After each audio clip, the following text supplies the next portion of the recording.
Hello students, गुणक का सिद्धांत थ्योरी ऑफ द मल्टीप्लायर की इस दूसरी कड़ी में आपका स्वागत है। विद्यार्थियों, पिछले वीडियो लेक्चर में हमने स्थैतिक गुणक एवं प्रावैधिक गुणक डायनामिक मल्टीप्लायर के कंसेप्ट का अध्ययन किया था। हमने देखा कि कीन्स का निवेश गुणक साधारण तथा स्थैतिक है। इसमें आय उपभोग तथा निवेश पर निर्भर करती है, यानी इसमें अर्थव्यवस्था के दो क्षेत्र लिए गए हैं और इसे हम टू सेक्टर मॉडल भी कहते हैं। कीन्स के पश्चात अर्थशास्त्रियों ने गुणक की धारणा को और अधिक व्यावहारिक बनाने के लिए अनेक चरों का समावेश करते हुए गुणकों का निर्माण किया है। विद्यार्थियों, कीन्स का जो निवेश गुणक है उसमें हमने निवेश को स्वचालित माना था और हमने आय का संबंध निवेश से नहीं बताया था, यानी आय से प्रेरित निवेश को नहीं माना था। निवेश वहाँ पर स्वायत्त निवेश था, ऑटोनोमस इन्वेस्टमेंट था।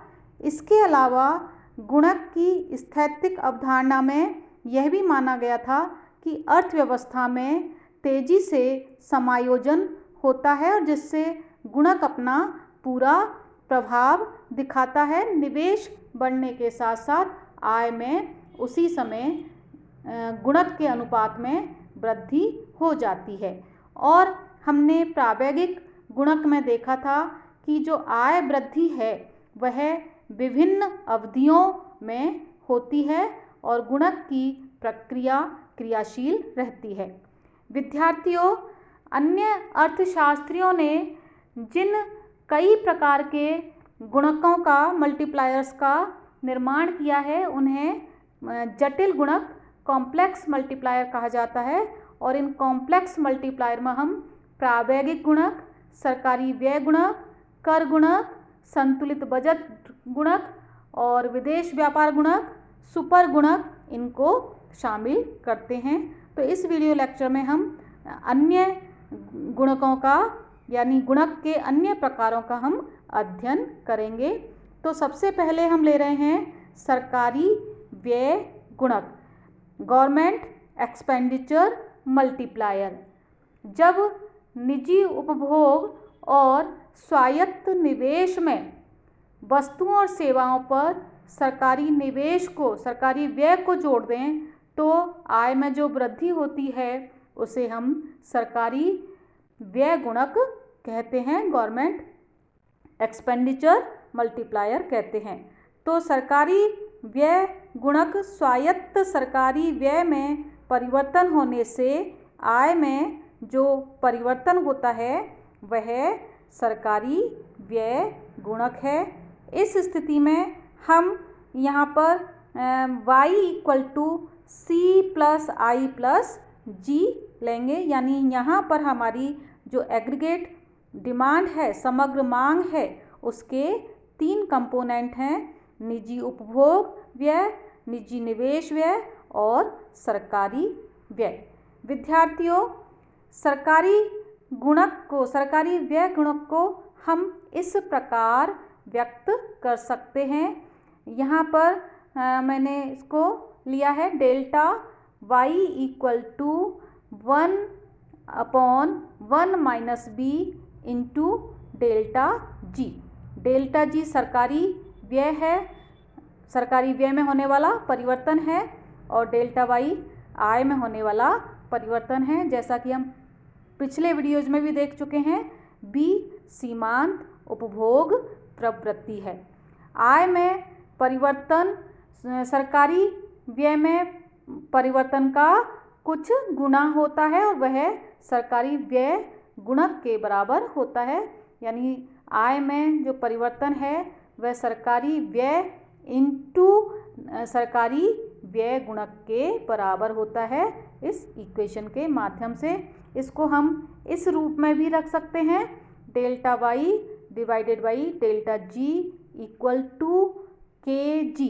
यहाँ पर जो गवर्नमेंट एक्सपेंडिचर मल्टीप्लायर है equal to 1 divided by 1 minus V, यानी जो सरकारी व्यय गुणक है वह 1/1 माइनस वी के बराबर होगा।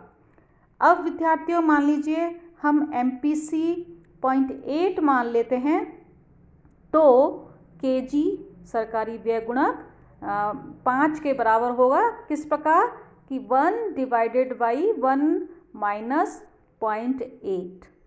आप यहाँ देख सकते हैं इसकी वैल्यू 5 के बराबर होगी। यहाँ पर सरकारी व्यय गुणक 5 है यदि MPC 0.8 है तो।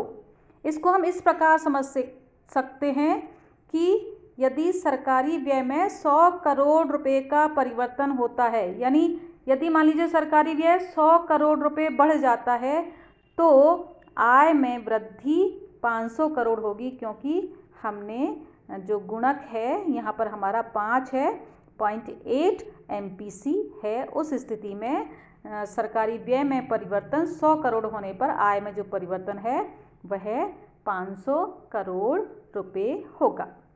इसके बाद हम क्षेत्रीय मॉडल में हम कर गुणक की भी व्याख्या करेंगे, यानी कर गुणक टैक्स मल्टीप्लायर।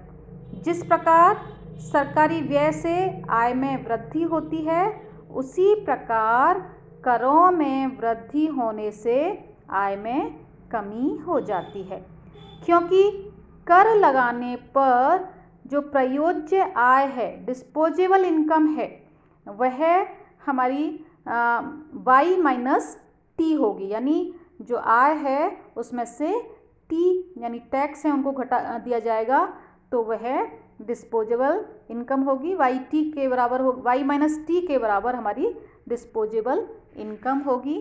तो हमारे त्रिक्षेत्रीय मॉडल में y equal to C plus I plus G होगा, और जैसा कि हम पहले भी देख चुके हैं उपभोग फलन को हम इस रूप में व्यक्त करते हैं C equal to A plus BY, और यहाँ पर y की जगह हम y माइनस टी रखेंगे, तो उपभोग फलन होगा C equal to A plus B bracket में y माइनस टी। यानी हमने यहाँ y को y माइनस टी से रिप्लेस किया है। कब? जबकि यहाँ पर हम कर का प्रभाव देख रहे हैं। तो इस प्रकार जो हमारा उपभोग फलन है, इसको सिंप्लीफाई करके हम इस प्रकार लास्ट लाइन में इस प्रकार लिख सकते हैं C equal to A plus BY minus BT। विद्यार्थियों, इस स्थिति में जो हमारा त्रिक्षेत्रीय मॉडल में जो y है वह इस समीकरण के बराबर होगी, y equal to A plus BY minus BT plus I plus G। ऐसी स्थिति में जो कर गुणक है उसकी वैल्यू हम डिराइव कर सकते हैं। हालांकि डेरिवेशन मैंने यहाँ पर नहीं लिया है, ताकि हमारा जो विश्लेषण है सिंप्लीफाइड रहे, सरल रहे, और मैंने जो अंत में जो हमें प्राप्त होता है उसको यहाँ पर दिखाया हुआ है। तो कर गुणक की स्थिति में हम जो y में चेंज होगा, डेल्टा y है, उसको हम इस इक्वेशन के मार्फत से व्यक्त कर सकते हैं। Delta y is equal to minus b divided by 1 minus b into delta t। अब इस इक्वेशन को हम दूसरे रूप में इस प्रकार लिख सकते हैं, delta y divided by delta t, ये जो है कर गुणक कहलाएगा। Delta y divided by delta t की जो वैल्यू होगी वह KT यानी कर गुणक के बराबर होगी, और जो कर गुणक है वह इसके बराबर होगा। ये वैल्यू जो मैंने गोला बनाया हुआ है minus b divided by 1 minus b, यानी जो कर गुणक होगा वह होगा minus b divided 1 minus b। विद्यार्थियों, आप इन इक्वेशंस को ध्यान रखें कि सरकारी व्यय गुणक की वैल्यू क्या होती है, कर गुणक की वैल्यू क्या होती है। तो अब यदि हम एक छोटा सा उदाहरण ले लें, मान लीजिए हम B ले लेते हैं 0.8। B means MPC, marginal propensity to consume. और इस स्थिति में जो कर गुणक का मूल्य आएगा वो हम ऊपर बताए गए फॉर्मूले से यदि हम कैलकुलेट करेंगे तो हम इस लाइन में आप देखिए कर गुणक की वैल्यू कैलकुलेट की हुई है, KT equal to 0.8 divided by 1 minus 0.8 यानी इक्वल टू 4 के बराबर होगी। विद्यार्थियों, इस स्थिति में यदि सरकार 100 करोड़ रुपए कर बढ़ाती है तो आय 400 करोड़ रुपए कम हो जाएगी। कब? जबकि सीमांत उपभोग प्रवृत्ति 0.8 है।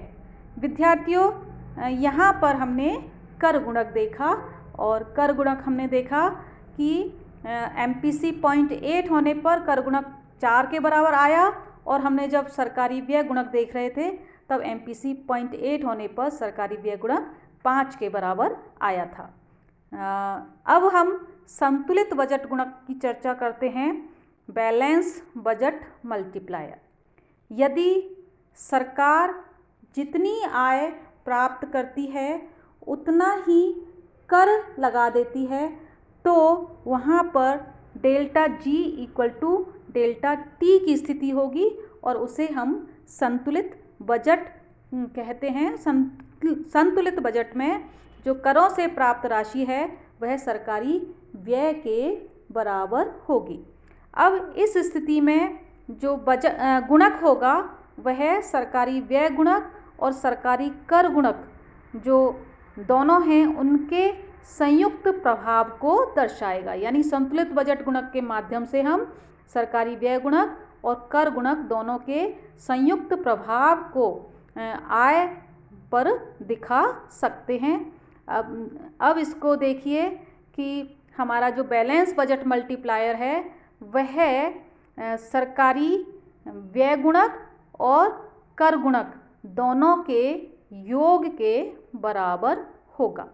और यहाँ पर आप देख सकते हैं कि जो सरकारी व्यय गुणक है वह 1 डिवाइडेड बाई 1 माइनस V के बराबर है और जो कर गुणक है वह minus V divided by 1 minus B के बराबर है। इसको यदि हम सिंप्लीफाई करते हैं तो हमारा KB, ये KB जो है वह बैलेंस बजट मल्टीप्लायर है और ये KB इक्वल टू 1 आएगा। तो विद्यार्थियों, संतुलित बजट गुणक इकाई के बराबर होता है, जिसका मतलब है कि यदि सरकार जितने करोड़ रुपए व्यय करती है, यानी 100 करोड़ रुपए यानी सरकार ने व्यय किए और करों में वृद्धि भी यदि मान लीजिए 100 करोड़ रुपए हो गई। हम इसको एक उदाहरण से स्पष्ट करते हैं और मान लीजिए MPC 0.8 है तो जो डेल्टा Y है वह 100 करोड़ रुपए ही होगा, 100 करोड़ रुपए ही होगा। यानी सरकार ने करों में वृद्धि भी 100 करोड़ रुपए की और सरकारी व्यय भी 100 करोड़ रुपए है। उस स्थिति में भी जो आय में वृद्धि है वह 100 करोड़ रुपए होगी, क्योंकि संतुलित बजट हमारा 1 के बराबर है, इकाई के बराबर है। तो इस स्थिति में आय में वृद्धि होगी। तो संतुलित बजट गुणक के माध्यम से हम विस्तारवादी राजकोषीय नीति का प्रभाव दिखाने के लिए हम इसका प्रयोग करते हैं। और आपको ये ध्यान रखना चाहिए कि यहाँ पर जो हम विश्लेषण कर रहे हैं यहाँ पर जो कर है वह लमसम टैक्स है, एक मुश्त कर है, यानी आनुपातिक कर या प्रगतिशील करारोपण नहीं है, जो कि आय में वृद्धि के साथ साथ बढ़ता जाता है। तो विद्यार्थियों, जो संतुलित बजट गुणक है वह 1 के बराबर होता है। इसलिए यह इसलिए होता है, यानी सरकार जब कर बढ़ाती है और जितनी मात्रा में कर बढ़ाती है उतनी ही मात्रा में सरकार व्यय भी करती है, तब भी आय पर विस्तारवादी प्रभाव होता है। उसका कारण यह है कि कर लगाने पर हमारी जो प्रयोज्य आय है, डिस्पोजेबल इनकम है, वह कम होती है। और लेकिन जो डिस्पोजेबल इनकम है उसका एक भाग ही उपभोग के उद्देश्यों के लिए काम में लिया जाता है, और डिस्पोजेबल जो आय है उसका एक भाग बचत भी कर लिया जाता है। तो क्योंकि जो अर्थव्यवस्था में उपभोग व्यय पर पूरी राशि व्यय नहीं की जाती डिस्पोजेबल इनकम की, इसलिए जो कर बढ़ाने पर प्रभाव है आय घटाने का वह कम होगा। और दूसरी ओर सरकारी व्यय कर की पूरी राशि की मात्रा के बराबर ही यदि सरकारी व्यय बढ़ता है तो आय में कर में उतनी ही मात्रा में वृद्धि की गई है और सरकारी व्यय भी उतनी ही मात्रा में बढ़ाया गया है, तो भी राष्ट्रीय आय में वृद्धि होती है। इसके बाद हम चर्चा करते हैं सुपर मल्टीप्लायर की, सुपर गुणक की। यह गुणक एवं त्वरक की क्रिया तथा प्रतिक्रिया से उत्पन्न होता है। यहाँ पर हम निवेश जो है उसको प्रेरित निवेश को यहाँ पर हम लेते हैं, यानी जो आय बढ़ने के साथ बढ़ता जाता है या निवेश में परिवर्तन आय से संबद्ध होता है। तो जब हम सुपर गुणक की बात करते हैं तो सुपर गुणक में सीमांत उपभोग प्रवृत्ति के साथ साथ सीमांत निवेश प्रवृत्ति यानी मार्जिनल प्रोपेंसिटी टू इन्वेस्ट भी गुणक को प्रभावित करती है। और सुपर गुणक का जो फॉर्मूला है वह इस प्रकार हम व्यक्त कर सकते हैं, KS = 1 / 1 - B - A। यहाँ पर B जो MPC है और जो A है वह MPI marginal propensity to invest है। और यहाँ पर B भी 0 से अधिक और 1 से कम होता है और A भी 0 से अधिक और 1 से कम होता है। और दोनों मिलाकर भी जो B और A जो दोनों हैं ये भी मिलकर 1 से कम होते हैं। तो विद्यार्थियों यहाँ पर जो गुणक का मूल्य आएगा, सुपर गुणक का मूल्य, वह साधारण गुणक की मात्रा से अधिक होगा, क्योंकि यहाँ पर आप देख सकते हो 1 / 1 - B - A, यानी यहाँ पर जो हर की राशि है उसकी वैल्यू कम हो जाती है। तो यहाँ पर सुपर गुणक जो है उसका जो वैल्यू है, जो उसकी मात्रा है, वह साधारण गुणक से अधिक होती है। सुपर गुणक के बारे में हम और विस्तार से अध्ययन व्यापार चक्रों का जब हम अध्ययन करेंगे उस समय हम इसकी बात करेंगे।